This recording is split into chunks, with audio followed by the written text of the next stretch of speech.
ভরা মৌসুমে লবণ আমদানির নাম করে আপনি টোটাল চাষিদের মাথাটা ভেঙে দিচ্ছেন।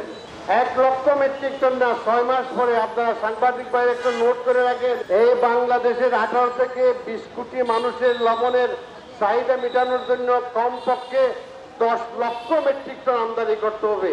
এই টাকাগুলো কার? জনাব উপদেষ্টা মহোদয়, প্রধান উপদেষ্টা মহোদয়, টাকাগুলো কার?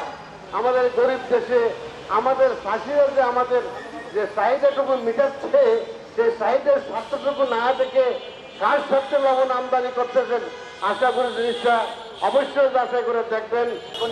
স্যালারি বলে, স্যালারি মানে হচ্ছে লবণ দিয়ে বেতন দেওয়া হতো।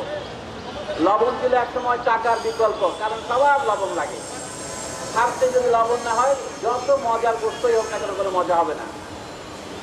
কাজে এই সর্বজন সম্মত লবণ যদি দেশে উৎপাদনের মতো আমাদের এত সহজ উপায় আছে, আমাদের শুধু লক্ষ লক্ষ লোকের কর্মসংস্থানের প্রশ্ন হচ্ছে না, সারা দেশের চাহিদা মেটানোর মতো লবণ আমরা তৈরি করতে পারি এবং জাতীয় অর্থনীতিকে সমৃদ্ধশালী এবং অর্থবহ করার জন্য আমাদের শিল্প কারখানার বিকাশের পথে লবণ হচ্ছে অপরিহার্য। মিশ্র শিল্প, আমরা কথা কথা লিখেছি লবণ চাষি, তার মানে এটা কৃষির অন্তর্গত। আবার একই সাথে আমরা হচ্ছে লবণ শিল্প, তাহলে এটি শিল্পের অন্তর্গত। আমরা আধুনিক অর্থনীতিকে 3 ভাগে ভাগ করি।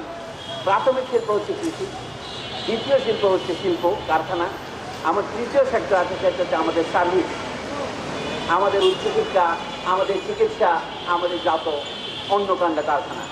কাজেই আমরা যদি গোড়াতেই গলত রাখি, তাহলে আমাদের দেশ কখনো বিকশিত হবে না। আজকের এই সমাবেশের মাধ্যমে আমি অন্তর্বর্তী সরকারের উপদেষ্টাদের কাছে, প্রধান উপদেষ্টার কাছেও আহ্বান রাখতে চাই, আপনারা এই সমস্যার সমাধান করতে পারেন। এটা সমাধানের অধিক সমস্যা নয়, শুধুমাত্র মুসলিম গোষ্ঠীর স্বার্থে, কতগুলি ব্যবসায়ী এবং শিল্প গ্রুপ সিন্ডিকেটের স্বার্থে, কয়েকটা গ্রুপের স্বার্থে এই আমদানি নীতি নেওয়া হয়েছে। যদিও বা উপদেষ্টারা আমাদের প্রতিশ্রুতি দিয়েছিলেন তাদের মৌসুমে, তাদের মেয়াদকালে তারা নতুন করে কোনো লবণ আমদানির সিদ্ধান্ত নেবেন না।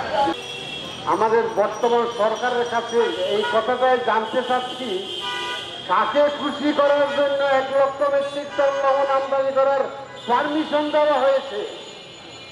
আপনি 800 থেকে 900 টাকা 1 বস্তা লবণ আমদানি করতেই খরচ পড়বে, আর আমরা চাষিরা মাত্র 500 থেকে 600 টাকার ভিতরে আমাদের লবণের দাম দিলেই পর্যাপ্ত পরিমাণ লবণ কিন্তু মাঠে আসে।